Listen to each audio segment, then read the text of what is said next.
The camera zooms in slowly on an eerie mansion, its windows dark and lifeless.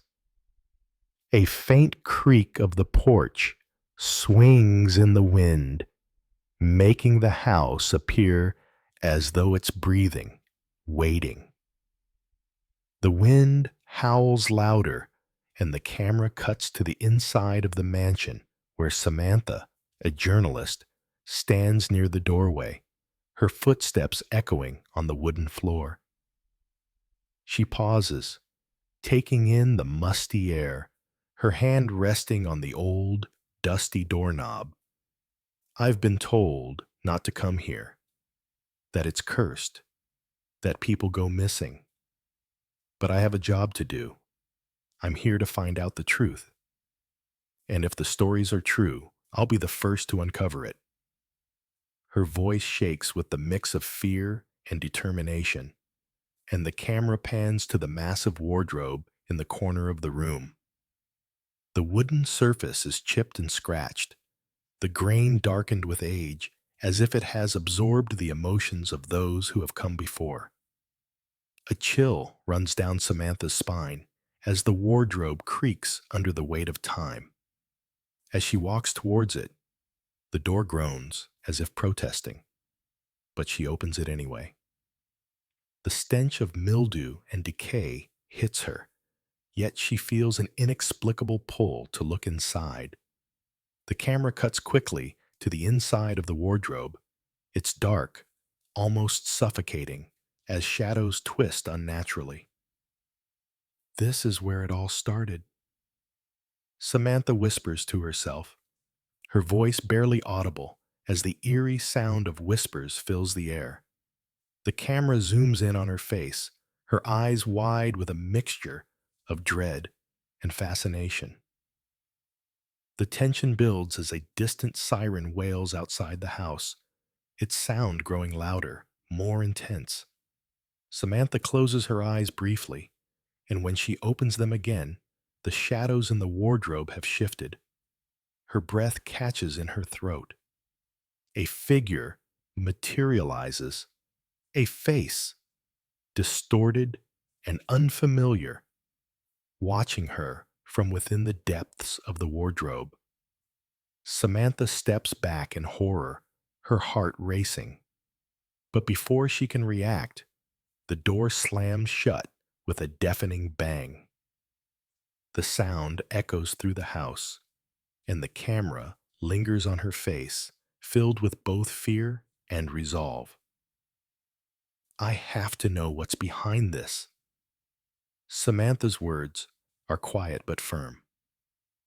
She grabs her notebook, a pen, and a flashlight from her bag, determined to uncover the truth behind the mysterious wardrobe and the vanishing people.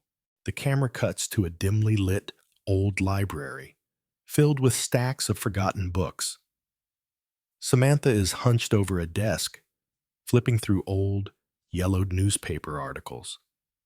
Her fingers move quickly as she scans the pages, finding mention after mention of disappearances in the town. The records stretch back decades. She pauses on an article dated 1923, the first documented disappearance. Eli Carter, a young man, was reported missing from his home, last seen sleeping beside an ancient wardrobe that has stood in the corner of his room for years. Her brow furrows as she reads the article. In a small town like this, people don't just vanish, especially not in the same house with the same object in every case. The unsettling coincidence gnaws at her. There has to be a connection, she murmurs to herself. The camera zooms in on the article, showing Eli's face in the photograph. A young, clean-shaven man with a bright smile, his life abruptly stolen away. The article describes how Eli's family and the townspeople initially thought he had run away, but the search turned up nothing. No trace, no sign of struggle. just an empty room, with the wardrobe still standing. Samantha scribbles in her notebook, her fingers trembling slightly. If Eli's story was the beginning, how many more did this wardrobe claim? She wonders aloud. She flips to the next page, and there it is again. A pattern. More disappearances, each one tied to the wardrobe, each one occurring after the person slept next to it. The townspeople had long since abandoned the mansion, leaving it to rot, yet it seemed no one dared touch the wardrobe. No one spoke of it. It was as if it had become a taboo in the town, a forbidden object that no one was brave enough to confront. Samantha feels a shiver run down her spine. She mutters, "What if the wardrobe isn't just a piece of furniture? What if it's something much darker, something alive?" She gathers her things quickly, determined to visit the mansion again. As she prepares to leave, she notices a dusty old journal lying on a shelf in the corner. Its cover is thick with dust, the pages fragile. She opens it. The writing is cramped, hurried, and difficult to read, but the name on the cover stands out: William Graham. The entries are dated back to the early 1900s. The first entry reads, "I can hear the whispers again tonight. The wardrobe. It calls.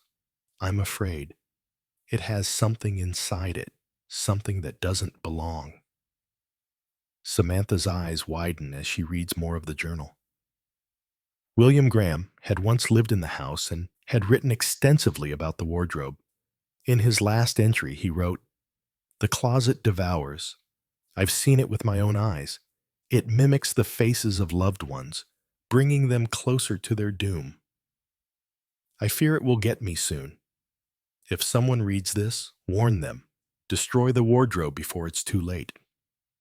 Samantha slams the journal shut, her mind racing. She grabs her flashlight and heads back to the mansion, now certain that the wardrobe holds the key to the disappearances. The attic is cold, dimly lit by the weak glow of Samantha's flashlight.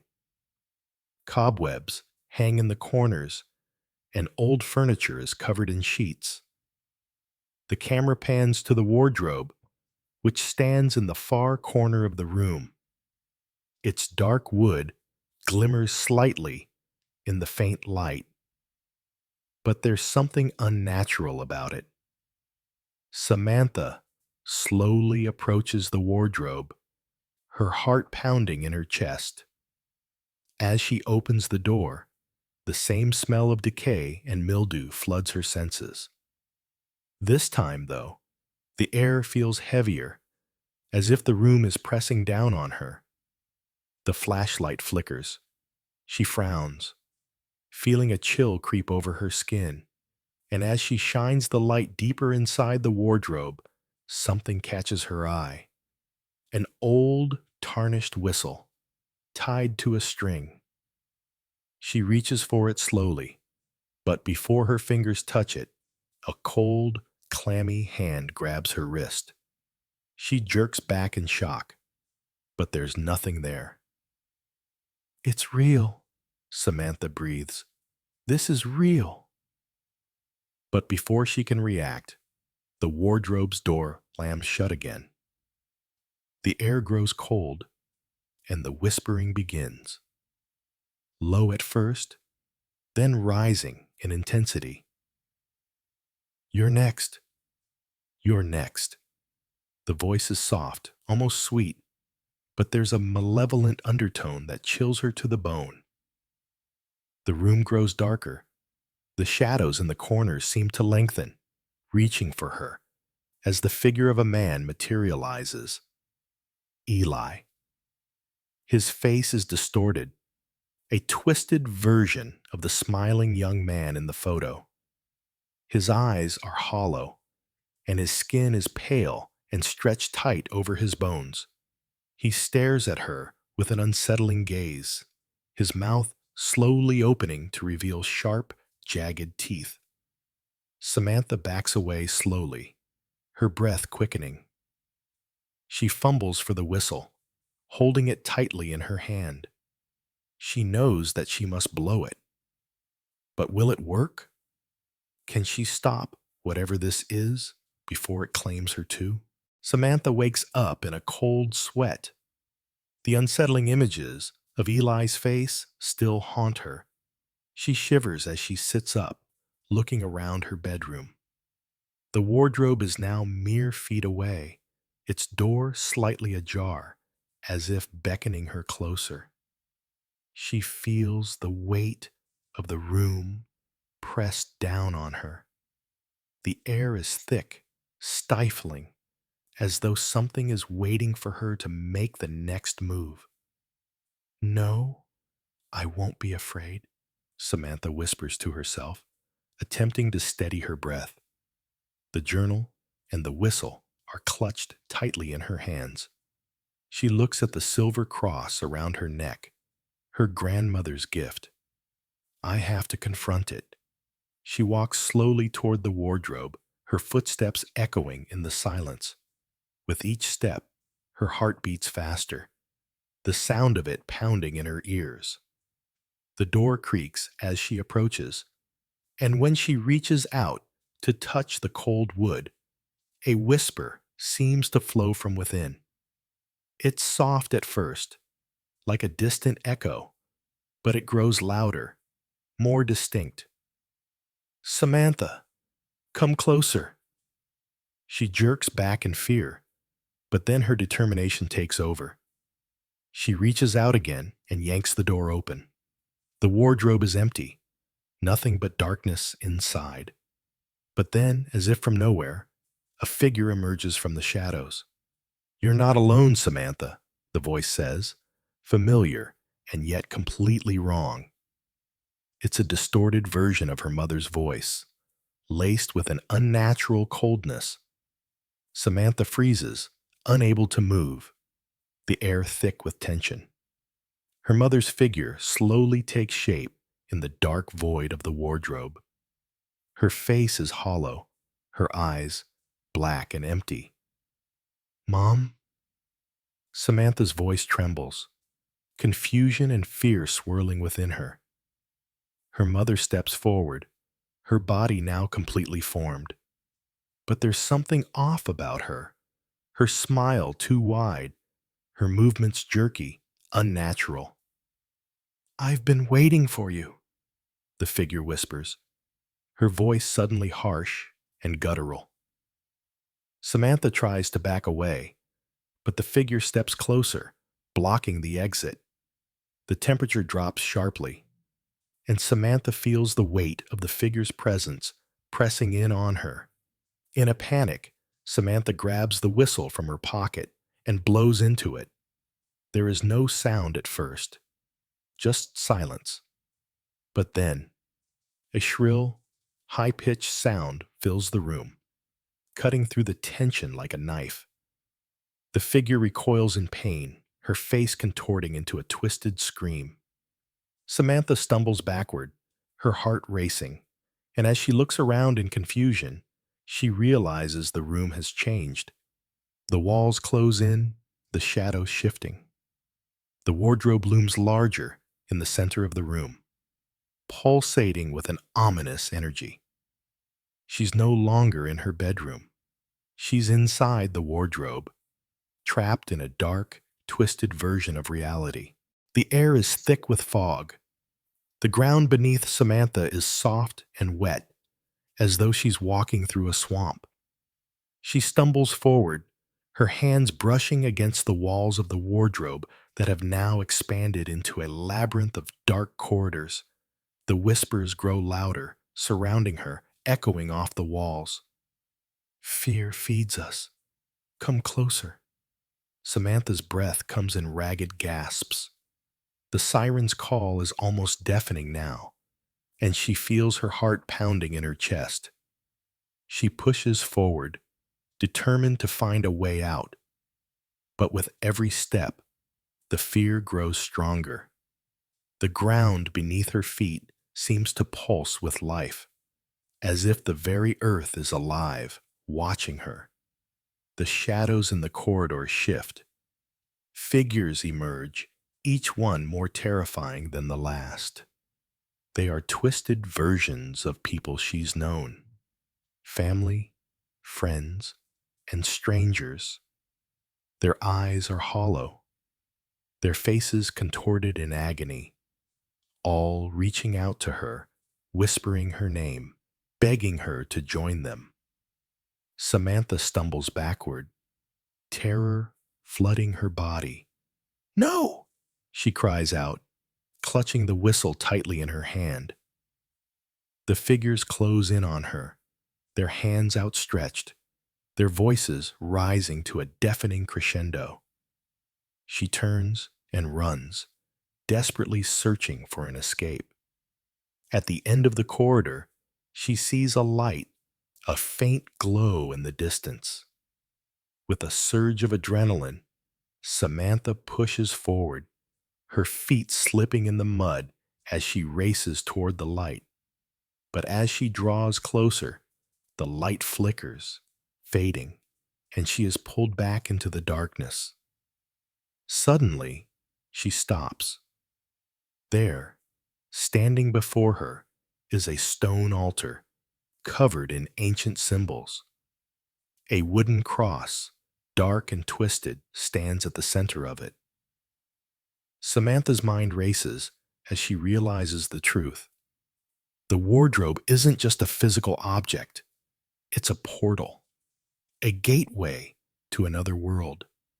In this world, the one she's trapped in, is a realm of pure terror ruled by the siren. Samantha approaches the altar, her hands trembling.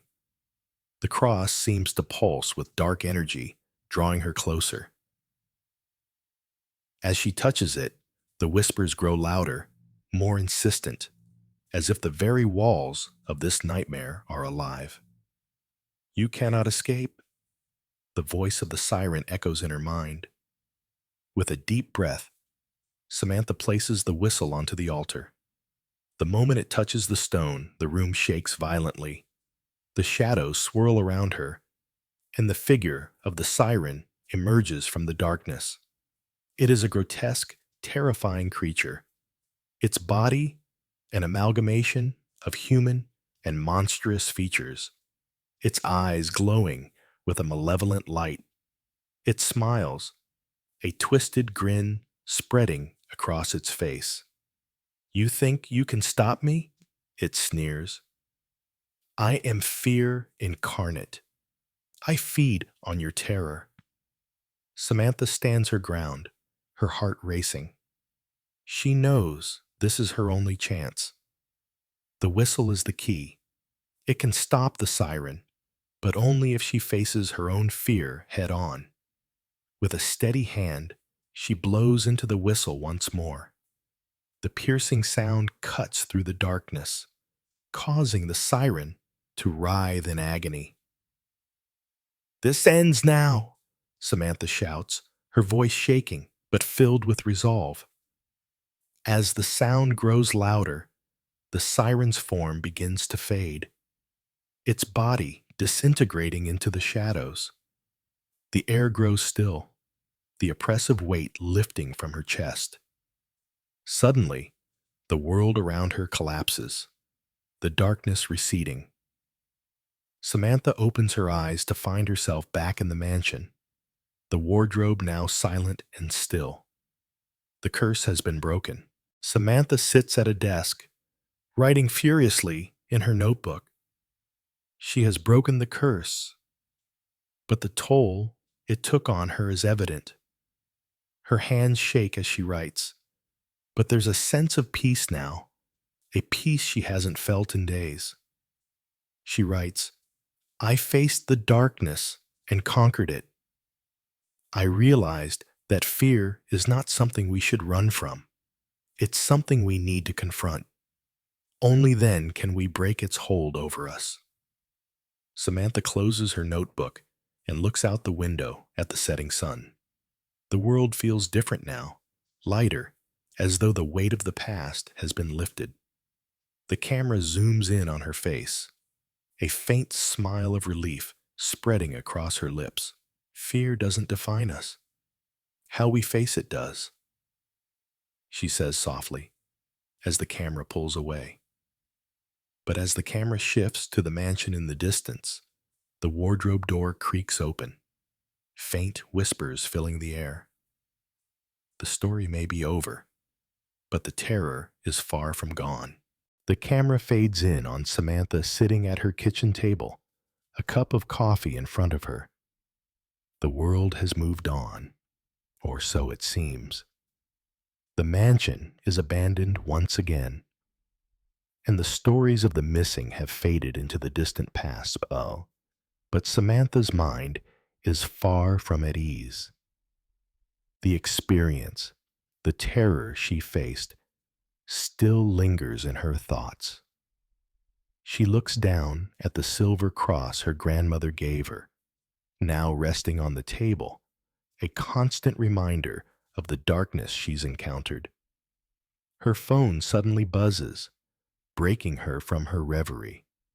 The screen lights up with a text message from an unknown number. It's not over. The siren is still waiting for you. Samantha freezes, her heart skipping a beat. The air in the room feels thick again, like something is closing in on her. No, she whispers to herself, standing up quickly and glancing around the room. This can't be happening again. She grabs her coat and heads out the door. She needs answers. This can't be a coincidence. She's been safe, but the fear of the siren's return is starting to creep back into her bones. Samantha arrives at the mansion once again, her breath visible in the cold night air. The house stands silent, its looming presence sending a chill down her spine. This time, she's not alone. Armed with the whistle, the journal, and the silver cross, she approaches the front door. The wind howls, and she hesitates for just a moment before pushing the door open. The familiar smell of decay fills the air. The mansion feels different now, as though it's alive in a way she never noticed before. The floor creaks underfoot as she makes her way toward the stairs. The tension is palpable, and the sound of her footsteps echoes through the vast emptiness. As she ascends, she sees it. Through the darkened hallway, the wardrobe standing ominously in the same spot as before. But something is different. The air is heavier. The darkness seems thicker around it, and she feels the weight of something pulling her in. "You came back," a voice calls from behind her. Samantha turns sharply to see the twisted, hollow figure of Eli, the first victim, standing at the top of the stairs. His eyes are dark, sunken, his mouth stretched in an unnatural grin. "We've all been waiting for you." Samantha's stomach churns, but she stands firm, her hand tightening around the whistle. "You're not real." She tries to convince herself, but the fear begins to rise again, flooding her mind with images of all the lost souls who've been trapped. "I've already beaten you. I won't let you control me." The figure of Eli steps forward, his hands reaching out for her. "You can never escape it. We are bound to the siren. You are just like us now." As the figure draws closer, Samantha holds up the whistle and blows it with everything she has. The piercing sound cuts through the air, louder than ever before. But this time, something is different. The room begins to warp and twist, the walls closing in on her as if the mansion itself is alive. The siren's laugh echoes in her ears. "You think you can stop me? I am eternal." Samantha finds herself once again standing in the otherworldly realm within the wardrobe. The air is thick with fog, and the ground beneath her feels like it's shifting, moving. Shadows of tortured souls circle her, their hollow eyes staring at her, accusing her. She looks around in desperation, trying to find a way out. The siren, now fully manifested, stands before her, towering over her with a grotesque smile. I am the manifestation of fear, the one that feeds on your darkest thoughts. But you are different, Samantha. You've seen the truth. You've come back because you're like me. Samantha's mind reels as the siren's words sink in. No, I'm not like you. The siren laughs darkly, her voice a chilling melody. You've been chosen. This house, this wardrobe, it feeds on the fear of those who dare enter. You broke the curse once, but now you're here. You've come back, and now you will stay. Samantha stands tall, her heart pounding, but her resolve stronger than ever. I won't be trapped by fear again. I will face it, and I will destroy you. The siren's eyes flare with anger, and the room trembles as shadows whip around them, growing darker and more oppressive. The figure of Eli and other victims appear, their faces twisted in agony, screaming for release. But Samantha doesn't flinch. She raises the silver cross, her hand trembling but determined. With a final, powerful shout, she presses the cross to the siren's chest. A bright light erupts, blinding her as the darkness begins to dissipate. The siren shrieks, her form unraveling as if it were made of smoke. The room shakes violently, and Samantha feels the pressure lift as the world around her cracks and shatters. Samantha wakes up on the cold floor of the mansion, her body aching. The sun is rising, the light filtering through the dusty windows. She's back in the real world, free from the grip of the siren. The wardrobe, now silent and lifeless, stands in the corner of the room. It's no longer a portal, no longer a prison. The air feels lighter, and the sense of foreboding has lifted. Samantha stands slowly, her legs weak but steady. She walks to the wardrobe, placing her hand on its surface one last time. The wood is smooth, harmless. The curse has been broken. The darkness has been vanquished. As she exits the mansion, she looks back one final time. The siren is gone, and the house will no longer hold its secrets. The camera zooms in on Samantha's face, her expression peaceful, yet tinged with a quiet sadness. Fear will always be there, Samantha reflects, her voice soft but steady. But it's how we confront it, how we face it head on, that makes us stronger. Samantha sits by the window, looking out at the quiet town. She's written her article, but there's something more she wants to say. We all have fears, she writes. Some are bigger than others, but they don't define us.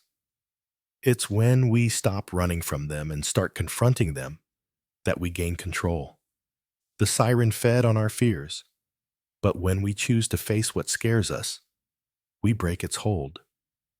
Her phone buzzes. A text from a friend asking if she's okay. She smiles, finally feeling at peace. She's free. The camera pulls back, fading to black. As the screen goes dark, a faint whisper echoes in the background, a reminder that some things never truly fade away. You can't escape. We'll always be waiting.